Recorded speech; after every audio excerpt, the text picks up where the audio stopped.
지금 우리는 이 로마서에 나오는 본문 하나하나를 굉장히 꼼꼼하게 또 자세하게 살펴보고 있습니다. 그런데 이제 이럴 때 주의해야 하는 게 뭐냐 하면은 이 로마서 전체의 주제와 맥락을 놓지 않는 겁니다. 다른 말로 하면 이제 나무 한 그루 한 그루를 살펴보면서 숲 전체를, 그래서 이 나무가 지금 숲에 어디쯤 있는 건지 이런 것들을 같이 병행해서 이제 숲과 나무를 살펴보셔야 되는데요. 이런 맥락에서 제가 다시 정리해 드리기를 원합니다. 이 로마서 전체의 구조를 놓고 보면은 로마서 1장 1절부터 17절까지는 인사말 또 서론입니다. 그리고 이제 1장 18절서부터 본격적으로 로마서가 시작이 되는데, 로마서가 복음 굿뉴스라 그러면서 본격적인 로마서 서론이 끝나고 본론으로 들어가면서 가장 먼저 무서운 하나님의 진노, 이거에 대해 지금 피력하고 있는데요. 왜 그러냐 하니까 이 복음을 받기 이전에 인간의 상태가 얼마나 심각한 상태인가를 자각하는 것, 여기서부터 복음이 시작된다고 말씀을 드렸습니다. 그런가 하면은 지난주에 드린 말씀은 뭐냐 하니까 이 하나님의 진노를 자아내는 첫 출발이 뭐라 그랬습니까? 불경건, 영어로 godlessness, 하나님이 그 마음에 없는 상태, 하나님을 그 마음에서 내보내고 인정하지 않고 그저 하나님으로부터 독립해서 내 마음대로 살고자 하는 이 본능, 이것이 하나님의 진노를 낳게 하는 첫 출발이고, 이 불경건의 마지막 종착지가 뭐라 그랬습니까? 우상숭배. 하나님이 없는 마음의 상태는 반드시 우상숭배로 결론 짓게 된다. 이게 지난주까지 제가 드렸던 말씀인데요. 이제 오늘 이 본문 말씀을 가지고 이제 또 다른 한 포인트를 더 나누려고 하는데요. 이 우상숭배가 뭐냐는 겁니다. 골로새서 3장 5절을 한번 보시면은 그러므로 땅에 있는 지체를 죽이라, 곧 음란과 부정과 사욕과 악한 정욕과 탐심이니. 그 다음 보세요. 탐심은 우상숭배니라. 여기서 우리가 절대 놓쳐서 안 되는 한 가지 중요한 것을 배우고 가야 되는데요. 우리가 생각할 때 보통 우상숭배라면 딱 떠오르는 게 금송아지 아닙니까? 우리가 생각할 때 우상숭배라 그러면 어떤 형상을 만들어 놓고 부적 같은 걸 해놓고 하나님 아닌 다른 그 무엇을 섬기는 형상물, 이걸 우상이라고 생각하지만, 하나님이 보시는 관점으로 그것도 우상이지만 또 다른 우상이 하나 있는데 네 마음 안에 있는 탐심이 우상이라는 겁니다. 빌립보서 3장 19절에 보니까요, 그들의 마침은 멸망이요, 그 다음 보세요, 그들의 신은 배요, 그 영광은 그들의 부끄러움에 있고 땅의 일을 생각하는 자라. 우리 안에 있는 내 배, 이게 영어로 말하면 스타믹이에요. 이 내 배, 이 우상이라는 거예요. 이게 얼마나 무서운 우상인지 18절에서 바울이 이 문제를 경고를 하면서 2중 3중으로 경고합니다. 내가 여러 번 너희에게 말하였거니와, 네 배가 우상이다, 탐심이 우상이다, 내가 여러 번 내게 말하였거니와, 그 다음에 이제도 눈물을 흘리며 말하노니, 그냥 말해가지고 안 들으니까 너무너무 답답해서 눈물을 흘리며 말하노니, 그 다음에 여러 사람들이 그리스도의 십자가에 원수로 행하였느니라. 막 우상에게 절하고 우상 숭배하고 금송아지 만드는 이것만이 십자가의 원수가 아니고 네 배를 섬기고자 하는 그 탐심, 이게 우상 중에 우상이라는 겁니다. 이 탐심이 얼마나 무서운 우상인지를 바울이 이렇게 경고하고 있는 겁니다. 디모데전서 6장 10절에도 보니까요, 돈을 사랑함이 일만하게 뿌리가 되나니 이것을 탐내는 자들은 미혹을 받아 믿음으로 떠나 많은 근심에서 자기를 찔렀도다. 내 안에 있는 탐심, 나를 지나치게 위하고자 하는 이 마음. 최근에 인터넷에 어떤 분이 이런 글을 올렸습니다. 예수님의 사랑에 대한 간증의 글을 보고 싶다. 참 순수한 마음으로 글을 올렸더니요, 바로 어떤 사람이 거기다 댓글을 달았는데 이렇게 답을 달았더라고요. 돈이 일만하게 뿌리인 만몬신이라면서 그 우상을 교회가 끌어안고 놔주지를 않습니다. 지금 예수님의 사랑에 대한 간증의 글을 듣고 싶다는데 왜 이런 글을 올리는 겁니까? 인터넷을 뒤져보면 이런 시각이 상당히 뿌리 깊게 퍼져 있습니다. 그래서 저는 이 글을 보면서요, 돈이 일만하게 뿌린 만몬신이라면서 그 우상을 교회가 끌어안고 놔주지 않습니다.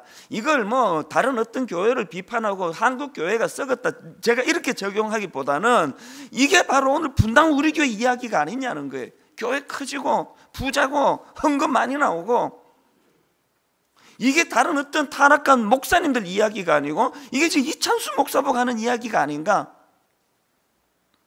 그래서 저는 그 댓글을 읽으면서 빌립보서 3장 18절에 이 바울의 추상 같은 꾸지람을 제가 묵상을 하는 겁니다. 내가 여러 번 너희에게 말하였거니와 이제도 눈물을 흘리며 말하노니 여러 사람들이 그리스도의 십자가의 원수로 행하였느니라.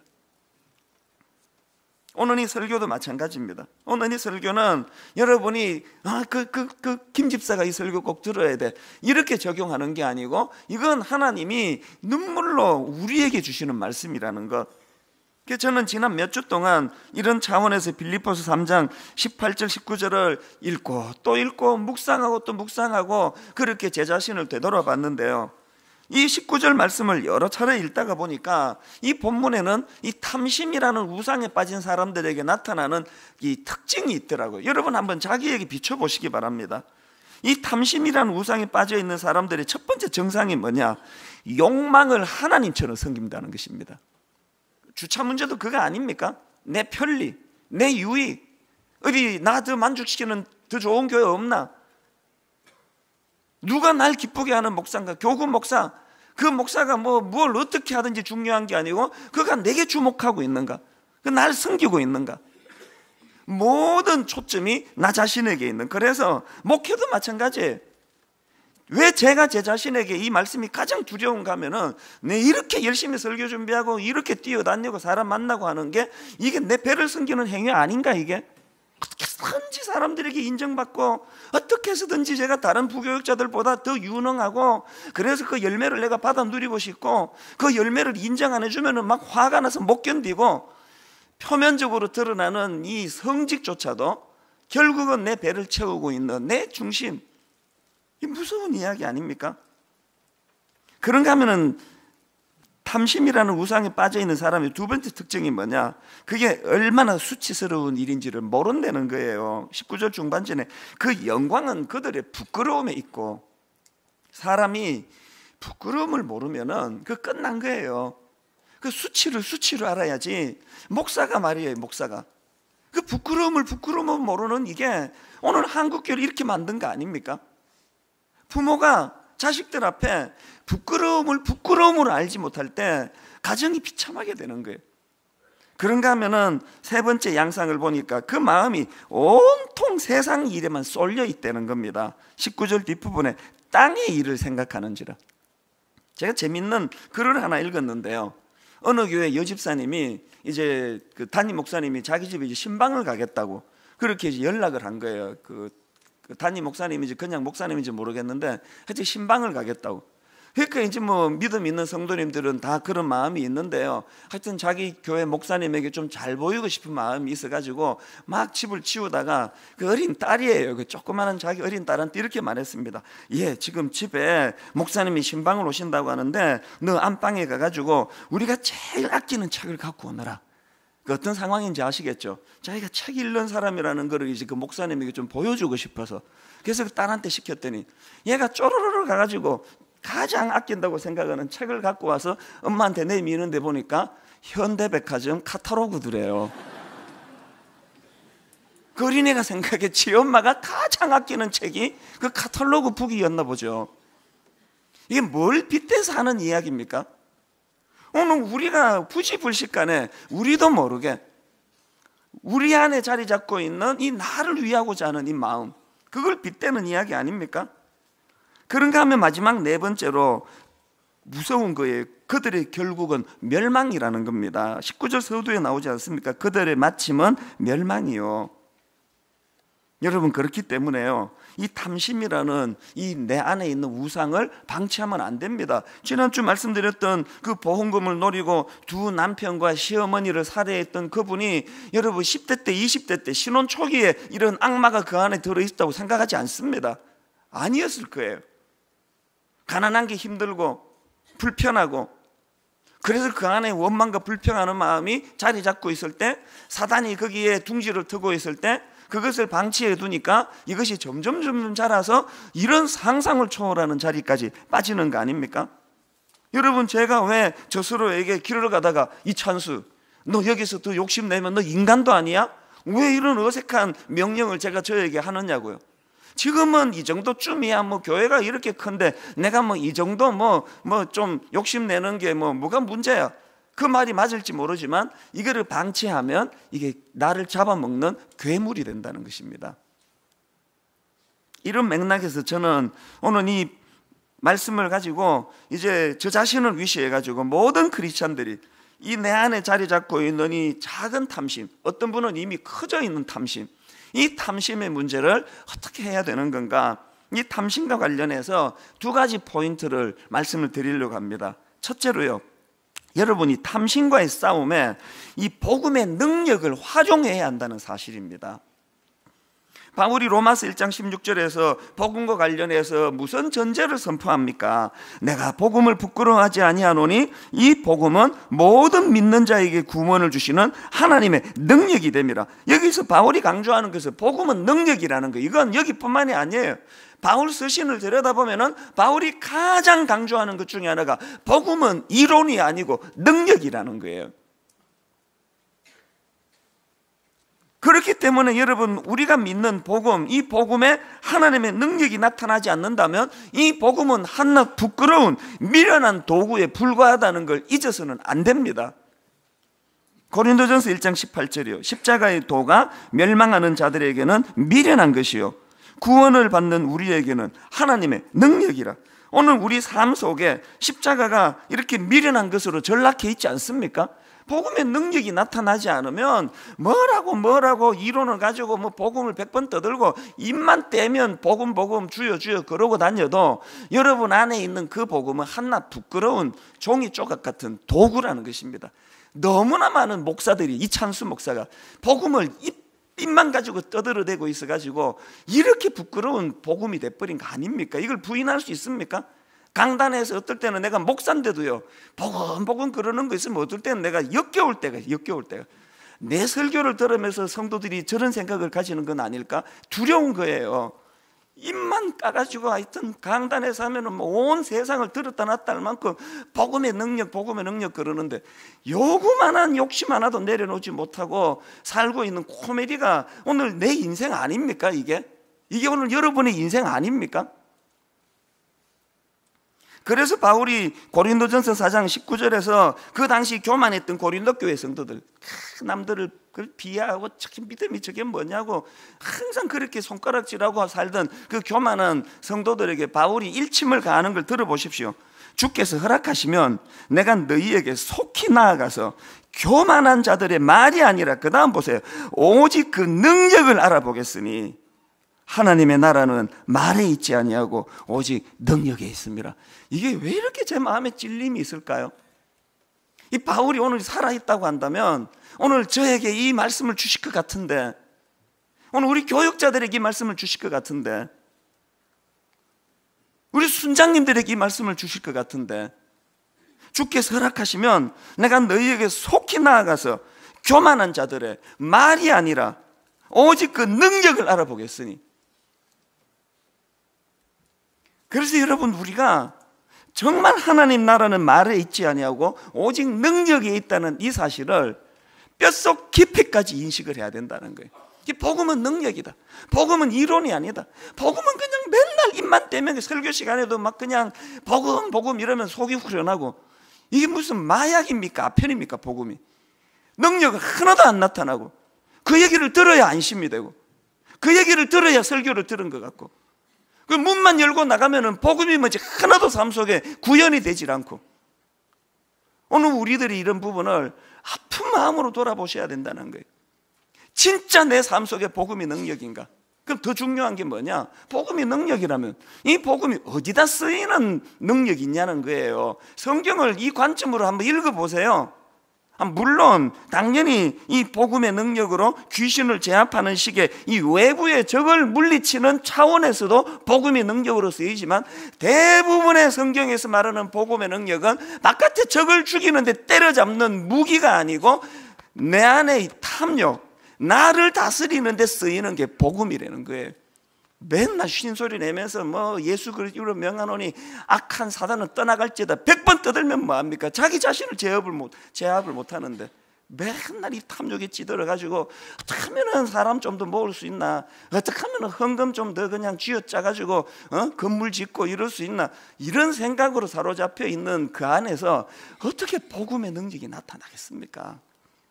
맨날 하는 기도라는 게 우리 아들 공부도 못하는데 좋은 대학 복음이 능력 아닙니까? 하나님 대학 좀 보내달라고 그러고 있는데 거기서 무슨 복음의 진수가 나타나겠냐고요. 저 정말 울고 싶어요. 울고 싶어. 한국 교회를 보면, 내 꼴을 보면 정말 울고 싶어요. 내가 무슨 개콘에 나가는 내 개그맨입니까? 제가 뭐 웃기려고 노력은 하는데요, 조는 분이 많아가지고. 저 개그맨 아니잖아요. 우리가 이 복음을, 성경 좀 읽으셔야 되는 거 아닙니까? 이 복음은 그냥 누구 때려잡는 데 쓰는 게 복음이 아니에요. 날 다스리는데 끊임없이 내 안에 솟아오르는 이 탐심, 나만을 위해 주고. 여러분이 부교역자들을 평가할 때 기준은 딱 하나 아닙니까? 저 목사가 나를 얼마나 관심을 가져주느냐, 내 순장으로 이렇게 애쓰는 걸 저 목사가 얼마나 알아주느냐. 알아주면 그 목사는 굉장히 영성 있는 훌륭한 목사고, 안 알아주면 문제가 많은 목사 아닙니까? 모든 기준이 다 내 배. 여러분, 적은 내 안에 있습니다. 이번에 독일에서 일어난 비행기 참사 아시잖아요. 9.11 테러 이후로 이제 절대 바깥에서 조종실 문을 열 수 없도록 여객기 안에 설계도를 다 바꿔버렸는데 이게 화근이 됐잖아요. 이게 그 적이 안에 있을 줄 누가 알았냐고요. 이게 인생이에요. 누가 나를 죽입니까? 누가? 적은 내 안에 있는 거예요. 적은 내 안에. 아무도 여러분 잡지 못합니다. 결혼 잘못돼서 여러분 그렇게 된 거 아니고요, 여러분 안에 있는 적을 방치해서 그렇게 된 거예요.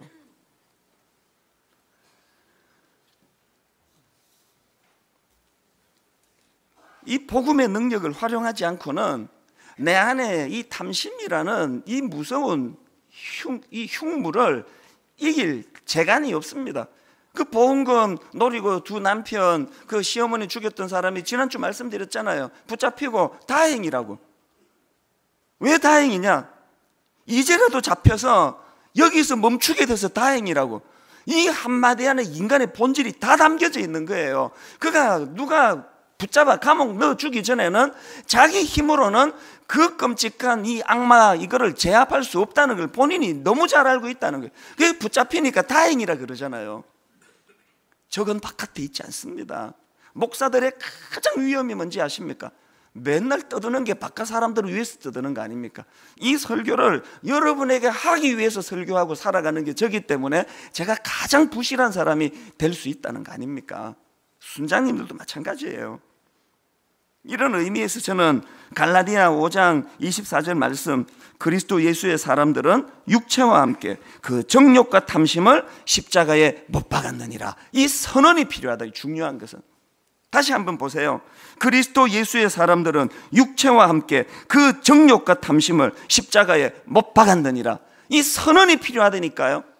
자, 여기서 주체를 한번 보세요. 정욕과 탐심을 십자가에 못 박은 주체가 누굽니까? 그리스도 예수의 사람들이래요. 오늘 저와 여러분 예수 믿는 사람들이 되는 거예요. 전에는 힘이 없어가지고 탐심이 이끄는 대로 끌려다닐 수밖에 없었는데, 그런데 이제는 내가 예수님을 믿고 복음이 내 안에 자리 잡고 이 복음이 바로 능력이라는 것을 확신하면서부터 용기가 생긴 거예요. 이제 탐심이 이끄는 대로 내가 끌려다니지 않겠다. 나는 이제 선언한다. 정과 욕심은 주님의 십자가에 내가 못 박아버렸다. 더 이상 나는 내 탐욕에 끌려다니지 않는다. 이 선포가 왜 능력이 되는가 하니까 복음이 능력이거든요. 고린도전서 10장 3절부터 한번 보십시오. 우리가 육신으로 행하나 육신에 따라 싸우지 아니하노니 우리의 싸우는 무기는 육신에 속한 것이 아니요 오직 어떤 견고한 진도 무너뜨리는 하나님의 능력이라. 모든 이론을 무너뜨리고 하나님 아는 것을 대적하여 높아진 것을 다 무너뜨리고 모든 생각을 사로잡아 그리스도에게 복종하게 하니. 이런 구절을 그 죽도 못 먹은 것 같이 그렇게 읽어서 되겠습니까? 복음이 능력이라는데 내 안에 바벨탑이 끝도 없이 쌓여져 있는데 세계에서 제일 높은 빌딩은 롯데월드가 만드는 그 빌딩 아닙니다. 내 안에 있습니다. 세계에서 가장 높은 빌딩은 탐욕이라는 제목의 이름의 이 빌딩, 이 무서운 건물 빌딩, 이것들을 파괴시키는 강력한 능력, 이게 복음이라는 게 복음. 이 복음이 내 안에 있는 이 탐심을 무너뜨리는 능력이 된다고 한다면, 여러분 우리가 갈라디아 5장 24절에서 정과 탐심을 십자가에 못 박았다고 그렇게 선언할 때 어떤 놀라운 능력이 후속적으로 따라오느냐. 그 다음 갈라디아 5장 25절을 보십시오. 만일 우리가 성령으로 살면 또한 성령으로 행할지니. 전에는 그저 날 가이드해 주는 사람이 없어가지고 이리저리 방황하고 헤매고 살았는데, 내가 정과 욕심을 십자가에 못 박고 주님의 능력을 의지하면 가이드 되시는 성령님이 눈에 보이기 시작하는 거예요. 성령이 손을 잡고 인도해 주시는 대로 따라가니까 인생에 자신이 생기는 거 아닙니까? 왜 그렇게 혼미한지 아시겠습니까? 저는 오늘 새벽에 갑자기 찬양하다가 내 마음에 너무나 강하게 역사를 했는데요. 우리들의 무기는 육체가 아니요 그러나 강하오 참으로 강하오. 우리들의 무기는 육체가 아니요 그러나 강하오 성령 안에서 견고한 진을 파하는 강력이요 강한 힘이요 참으로 강하오. 견고한 진을 파하는 강력이요 강한 힘이요 성령 안에서. 우리들의 무기는 육체가 아니요 그러나 강하오 참으로 강하오. 우리들의 무기는 육체가 아니요 그러나 강하오 참으로 강하오. 계속 이 찬양이 맴돌아지는데 마음속에 용기가 생기는 거예요. 자신감이 생기는 거예요. 내가 이 탐심이라는 이걸 그 여자처럼 절대로 죽일 수 없는 그 무엇이 아니라 정과 탐심을 내가 십자가에 못 박았다고 이렇게 선언하는 그 순간에 복음이 내 안에 능력이 되어 성령이 내 손을 잡아주고 계시는 걸 자각하는 영안이 열려지게 될 줄로 믿습니다. 여러분 죽도 못 먹은 것처럼 맨날 끌려다니는 인생이 아니고 이 강력한 진을 파하는 복음의 능력, 성령의 인도하심, 이것을 제공해 주는 것이 예수 그리스도의 십자가라는 사실입니다. 그런가 하면 두 번째로 여러분이 탐심과 관련해서 기억해야 될 게 뭐냐, 이 탐심이라고 하는 이 바로메타를 가지고요, 이 탐심을 가지고 자기 자신의 영적인 상태를 점검할 수 있다는 것입니다. 이게 무슨 말씀인가 하면은 구약 민수기 11장 4절부터 한번 보십시오. 그들 중에 섞여 사는 다른 인종들이 탐욕을 품음에 이스라엘 자손도 다시 울며 이르되 누가 우리에게 고기를 주어 먹게 하랴. 우리가 애굽에 있을 때에는 값없이 생선과 오이와 참외와 부추와 파와 마늘들을 먹은 것이 생각나거늘 이제는 우리의 기력이 다하여 이 만나 외에는 보이는 것이 아무것도 없도다 하니 만나는 까치와 같고 모양은 진주와 같은 것이라. 여러분 이게 어떤 상황인지 아시겠죠? 홍해를 건너서 이스라엘 백성들이 목적지 가나안을 향해 가는데 지금 이 광야를 지나고 있습니다. 하나님이 만나를 내려주시는데 맛있는 것도 한 번, 두 번이지 계속 그것만 먹으니까 이제 물리는 거예요. 그래가지고 이 이스라엘 백성들이 그 애굽에서 먹었던 그 생선, 오이, 참외, 부추, 파, 마늘 막 이런 게 생각난다고 왜 이렇게 하나님은 단조로운 것만 주시느냐고 그렇게 불평을 하는데, 중요한 건 뭐냐, 그 불평에 대해서 하나님이 좀 오바를 하시는 것 같아요. 10절을 한번 보세요. 10절 같이 한번 읽어보시겠습니다. 시작. 백성의 온 종족들이 이러므로 여호와의 진노가 심히 크고 모세도 기뻐하지 아니하며. 이게 좀 이상한 거 아닙니까? 아니 뭐 이스라엘 백성들이 뭐 막 그냥 뭐 상어 지느러미 요리를 뭐 요구를 했습니까? 이스라엘 백성들이 무슨 왕실에 뭐 그 무엇을 요구했습니까? 그들이 요구한 건 너무 소박하게 뭐 생선, 오이, 참외, 부추, 파, 마늘이 좀 생각이 나고, 그거를 가지고 하나님이 이렇게까지 보니까 여호와의 진노가 심히 크고, 그 이상한 거 아닙니까? 저는 여러분 이런 구절을 대면할 때마다 우리가 그 성경을 해석할 때요, 이 역발상을 가지고 해석을 해야 돼요. 꼭 우리가 사춘기 애들처럼 하나님 또 뭐지 이해를 할 수가 없는데 이렇게까지 화를 내시는 이유가 뭔가 믿을 수가 없다. 하나님은 이렇게 받으면 안 되고요. 그 사춘기 애가 하는 거 아닙니까? 나 아빠를 내가 이해할 수가 없다고. 왜 아무것도 아닌 이걸 가지고 저렇게까지 화를 내시느냐고. 저는 성경을 읽을 때요, 역발상으로 있습니다. 우리 눈으로 보기에 아무것도 아닌 것 같은 이걸 가지고 하나님이 이렇게까지 진노하신다 할 때 여기 무슨 진리 메시지가 있는 거 아닐까? 예, 이걸 묵상하다 발견한 게 뭔지 아십니까? 저는요, 이 민수기 11장으로 묵상하다가 불평하는 이스라엘 백성을 향한 하나님의 진노를 보면서 탐욕과 관련한 너무너무 중요한 두 가지 진리를 발견했는데, 그 중에 하나가 뭐냐 하니까, 첫째, 여러분 하나님이 생각하시는 탐욕이라는 것은요, 엄청난 그 무엇을 품는 그것도 탐욕이지만, 하나님이 생각하시는 탐욕이라는 것은 하나님께서 주신 것에 대하여 자족하지 못하는 마음, 이게 탐심이라는 거예요. 우리는 사단에게 속는 게 뭐냐? 탐심이라는 건 막 이따만한 다이아몬드를 갖고 싶어하는 마음, 뭐 막 그냥 막 벤처를 몰고 싶어하는, 이걸 탐심이라 생각하지만 그렇지 않습니다. 하나님이 보시는 탐심은 이따만한 다이아몬드를 갖고 싶건, 그거 그냥 부추, 파마늘 별거 아닌 거를 갖고 싶건, 하나님이 주신 그것에 대하여 만족하지 못하는 마음, 이게 탐심이라는 거예요. 그런가 하면은 두 번째로 하나님이 보시는 탐욕이 뭐냐?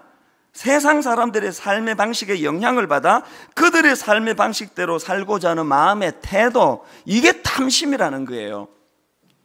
민수기 11장 4절을 다시 한번 보세요. 이런 관점으로, 그들 중에 섞여 사는 다른 인종들이 탐욕을 품음에 이스라엘 자손도 다시 울며 이르되 누가 우리에게 고기를 주어 먹게 하라. 이 성경의 기록이 참 재밌지 않습니까? 그냥 눈에 보이는 현상만을 기록한다면은 그냥 뒤에 부분, 이스라엘 자손이 울며 이르되 누가 우리에게 고기를 주어 먹게 하랴, 이것만 기록하면 현상이에요. 그런데 성경은 거기에 표면적인, 그렇게 나온 그 표면적인 그 뿌리를 반드시 짚고 넘어가는데, 그 이유가 뭐냐? 그들 중에 섞여 사는 다른 인종들이 탐욕을 품음에. 그러니까 지금 표면적으로 드러나는 이스라엘 백성들이 마늘도 먹고 싶고 부추도 먹고 싶고, 이건 탐욕이 아니에요.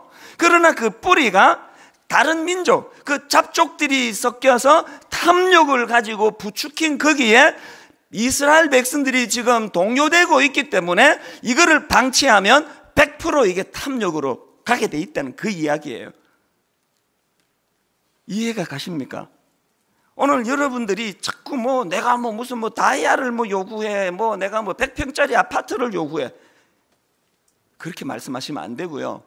이 두 가지 잣대로 점검하셔야 돼요. 나는 지금 하나님께서 주신 것에 대하여 자족하는 마음이 사라지는 거 아닌가? 나는 지금 세상 사람들의 삶의 방식에 영향을 받아 거기에 지금 자꾸 마음이 지금 그 움직이고 있는 건 아닌가? 하나님은 네가 지금 탐욕에 빠졌다라고 말씀하시는 거예요. 그 여자분 이야기 자꾸 해서 죄송하지만요, 그 여자분이 마음속에서 그 결혼을 했더니 무능한 남편을, 내 소설을 써본 거예요. 무능한 남편을 만났어요. 이 돈을 못 벌어와요. 난 돈을 펑펑 쓰고 싶은데, 그래가지고 그 두 남편 죽이고 시어머니 죽이고 보험금 타낸 거 가지고 이 여자가 한 거 다 보셨죠? 백화점에 가가지고 하루에 막 수백만 원씩 돈을 쓰고 2천만 원짜리 자전거를, 산악용 자전거를 타고, 그리고 또 겨울 내내 스키장 가서 스키 타고, 이 여자가 가지고 있는 근본적인 문제의 출발이 뭐예요? 우리가 어떻게 하면 이 무서운 여자와 같은 탐심의 자리로 빠지겠습니까? 하나님이 오늘 내게 주신 내 아내, 내 남편, 이 여자가, 이 남자가 그냥 마음에 드는 거 하나도 없고, 이 도대체 내가 왜 이런 사람과 결혼했나, 그런 마음이 들 때마다 하나님 앞에 하나님이 주신 소중한 선물인 줄로 내가 자족하기를 원합니다.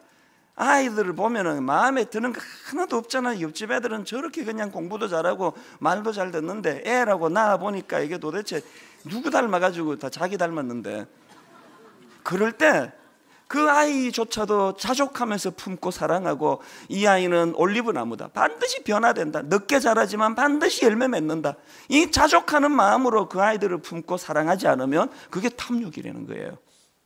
오늘 여러분은 여러분의 삶에 이 자족이 있습니까? 디모데전서 6장 6절, 그러나 자족하는 마음이 있으면 경건은 큰 이익이 되느니라. 진리는요, 뭐 어떻게 심각하고 복잡한 데 있지 않습니다. 제가 종종 인용하는 빌립보 4장 11절 마찬가지 아닙니까? 내가 궁핍함으로 말하는 것이 아니니라 어떠한 형편이든지 나는 자족하기를 배웠노니 나는 비천에 처할 줄도 알고 풍부에 처할 줄도 알아 모든 일 곧 배부름과 배고픔과 풍부와 궁핍에도 처할 줄 아는 일체의 비결을 배운노라. 중요한 건 그 다음 13절이에요. 그런 능력이 어디서 나타나느냐? 내게 능력 주시는 자 안에서. 이게 복음의 능력 아닙니까? 그런 어떤 상황에서든 그 여자와 같은 탐심에 빠지지 않고 내가 자족할 수 있는 힘이 내게서 나오는 게 아니라 내게 능력 주시는 자 안에서. 이게 복음이에요. 저는 지난주에 그 세상을 떠난 싱가포르의 그 초대 총리 리콴유 총리에 대한 기사를 읽으면서 많은 생각을 했습니다. 이분이 4년 전에 미리 유언을 남겼대요.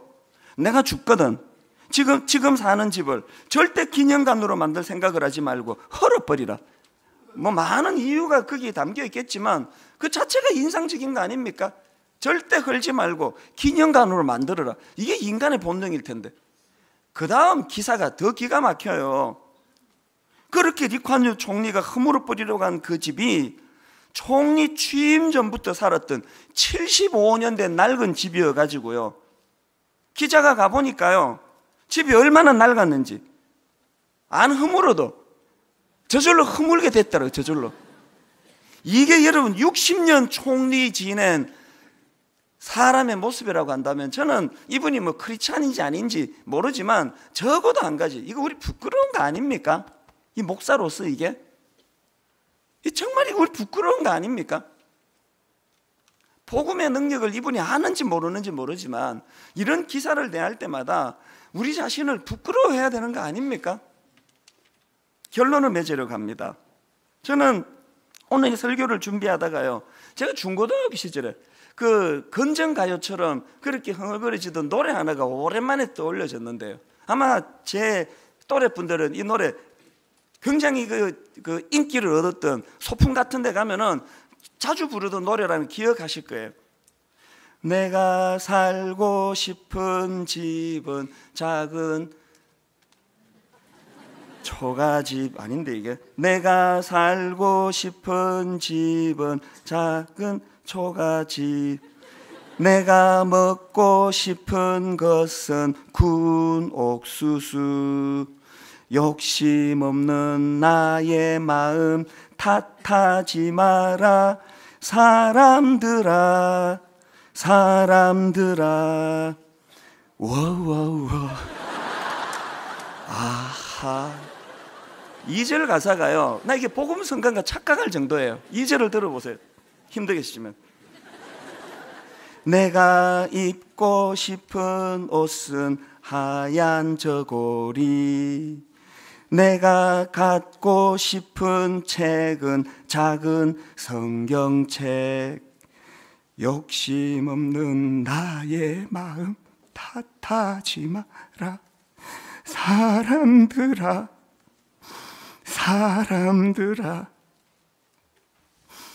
오늘 우리가 잃어버린 게 이거 아닙니까? 오늘 복음의 능력을 믿는다고 하는 우리가 잃어버린 게 이거 아닙니까? 나는 복음의 능력을 믿는데 이 복음의 능력이 내 안에 탐심을 죽이는 강력한 진을 파하는 능력이 되어서 사람들아 이 욕심 없는 내 마음을 탓하지 마라. 여러분, 대중가요에 내가 갖고 싶은 것 작은 성경책 내가 입고 싶은 것은 하얀 소박한 저고리 내가 살고 싶은 것 작은 초가지. 오늘 우리 모두가 잃어버린 이것, 하나님 앞에 아버지, 저는 복음의 능력을 믿습니다. 이 복음이 어떤 강한 눈에 보이는 원수를 물리치는 그 도구이기도 하겠지만 내 안에 제어할 수 없는 나를 위하는 이 마음, 어떻게 해서든 나를 위하고자 하는 이 마음, 이 강한 진을 파하는 능력이 되는 줄로 믿습니다. 여러분, 이제 내일부터 고난주간이에요. 지금 나누어 드린 이 뒤에 기도 제목을 한번 보세요. 월요일 탐심 1, 물질. 화요일 탐심 2, 자녀. 수요일 탐심 3, 명예, 인정받고자 하는 마음. 목요일 탐심 4, 쾌락, 정욕. 금요일날 하나님 이 모든 것들을 가지고 주님 앞에 나와 십자가 앞에 정과 욕심을 내가 못 박는 선언을 하기를 원합니다. 이번 고난주간에 그 은혜가 저와 여러분에게 있기를 원합니다. 여러분, 아까 우리 불렀던 찬양 다시 한번, 우리들의 무기는 육체가 아니요 그러나 강하오, 참으로 강하오. 우리들의 무기는 육체가 아니요 그러나 강하오. 성령 안에서 오늘 말씀에 바울이 경고하는 이 무서운 말씀을 마음에 담고 같이 이렇게 찬양하기 원합니다. 우리들의 무기는 육체가 아니요, 우리들의 무기는 육체가 아니요 그러나 강하오, 참으로 강하오. 우리들의 무기는 육체가 아니요 그러나 강하오. 성령 안에서 견고한 진을 파하는 강력이요 강한 힘이요 참으로 강하오. 견고한 진을 파하는 강한 힘이요 성령 안에서 확신을 가지고 우리들의 무기는 육체가 아니요 그러나 강하오, 참으로 강하오. 우리들의 무기는 육체가 아니요 그러나 강하오. 성령 안에서 아멘. 견고한 진을 파하는 강력이요 강한 힘이요 참으로 강하오. 견고한 진을 파하는 강력이요 강한 힘이요 성령 안에서 견고한 진을 파하는 강력이요 강한 힘이요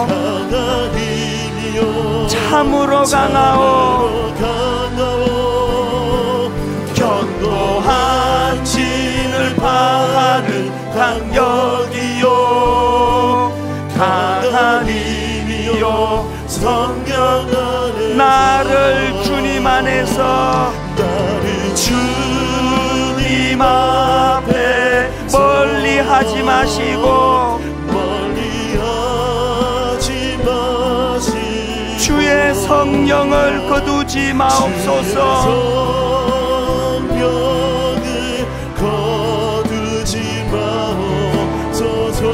여러분 이거 확신하십시오. 그 구원의 기쁨,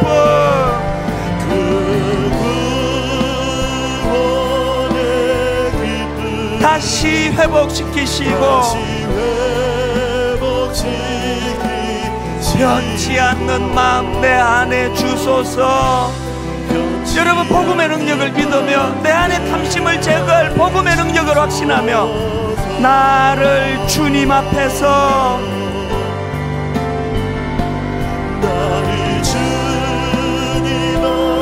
멀리하지 마시고 주의 성령을 거두지 마옵소서.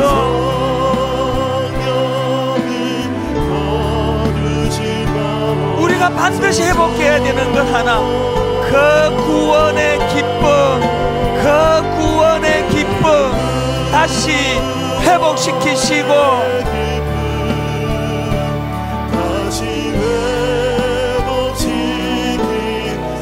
변치 않는 마음 내 안에 주소서.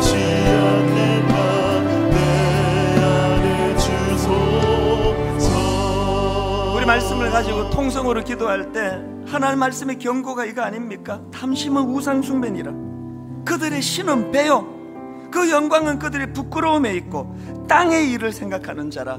하나님, 내가 간과해왔던 내 안에 이 무서운 탐심, 나 자신만을 위하는 마음, 강력한 복음의 능력으로 이것들을 깨트리기를 원합니다. 탐심과 정욕과 탐심은 십자가에 못 박기를 선언합니다. 통성으로 같이 기도하시겠습니다. 살아계신 하나님 아버지, 하나님의 경고의 말씀을 우리가 하나님 두려운 마음으로 받기를 원합니다. 저건 바깥에 있지 않습니다. 저건 오늘 우리 안에 있습니다. 아버지, 이 찬스 목사의 저건 바깥에 있지 않습니다. 저에게 있습니다. 하나님 아버지,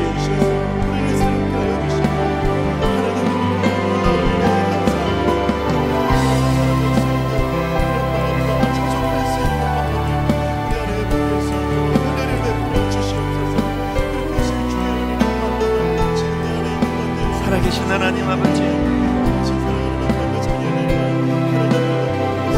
하나님의 은혜를 이 시간과 주님 내게 주시는 그 복음의 능력, 구원의 기쁨, 내 안에 이 탐심이 물러갈 때, 사라질 때 이런 역사가 일어나는 줄 믿사오니 하나님 은혜 내려주시고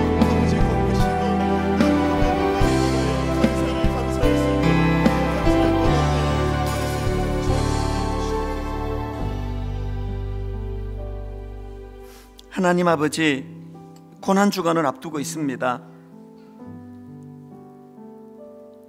내 안에 있는 이 물질에 대하여 끊임없이 쌓아가기를 원하는 이 탐심, 자녀에 대한 과도한 집착으로 그 아이도 불행하고 우리도 마음에 평안이 없는 이 자녀에 대한 과도한 집착이라는 탐심, 인정받고자 하는, 다른 사람에게 평가받고자 하는 이 욕구, 이 탐심, 아버지 쾌락이라고 하는 무서운 이 탐심, 내 힘으로는 이것들을 제어할 능력이 없사오니 강력한 진을 파하는 성령 안에 주어지는 복음의 능력을 붙잡기를 원합니다. 복음의 능력으로 내 안에 이 탐심이 물러가고 자기 배를 우상처럼 섬기고 있는 내 현실을 자각하며 내 안에 참된 복음이 주는, 진리가 주는 자유와 기쁨을 맛보는 이번 한 주간, 고난주간 되게 하여 주시옵소서. 그렇게 인도해 주실 주님 감사드리옵고 예수님 이름으로 기도드립니다. 아멘. 다 자리에서 일어나셔서 우리 십자가를 묵상하시는데, 만왕의 왕 내 주께서 왜 고초당했나, 십자가 내가 처음 볼 때에 나의 마음의 큰 고통 사라져. 우리 찬양같이 부르시겠습니다.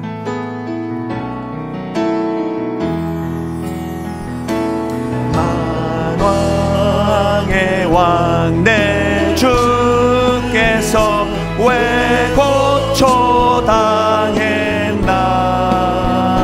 이 벌레 같은 날 위해 그 보혈을 십자가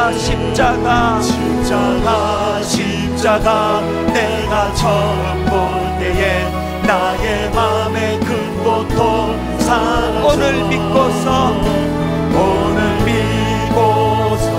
내 눈 밝았네. 참 내 기쁨 주 십자가 못 박힘은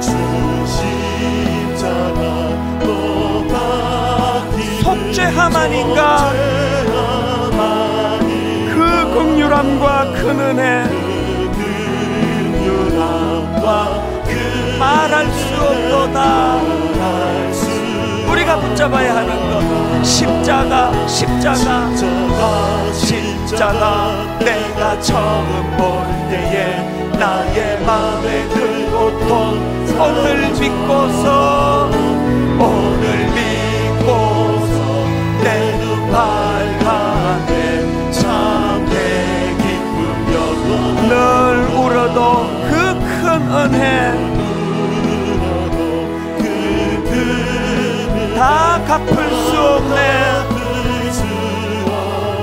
나 주님께 몸 바쳐서 주의 일 힘쓰리. 아멘. 십자가 처음 볼 때에 나의 맘의 근고도 사라져. 오늘 믿고서 내 두 밝간데 참 내 기쁨 영원하노라. 내가 여러 번 너희에게 말하였거니와 이제도 눈물을 흘리며 말하노니 여러 사람들이 그리스도의 십자가의 원수로 행하느니라. 하나님, 이 무서운 하나님의 말씀, 이 경고 앞에 자기를 돌아보며 이미 내 안에 둥지를 트고 있는 이 탐심에게 전쟁을 선포하며 복음의 능력으로 이 탐심을 무너뜨리고 결단하고 선포하며 정과 욕심을 십자가에 못 박았느니라, 그렇게 선포하는 이번 한 주간 되도록 인도하여 주시옵소서.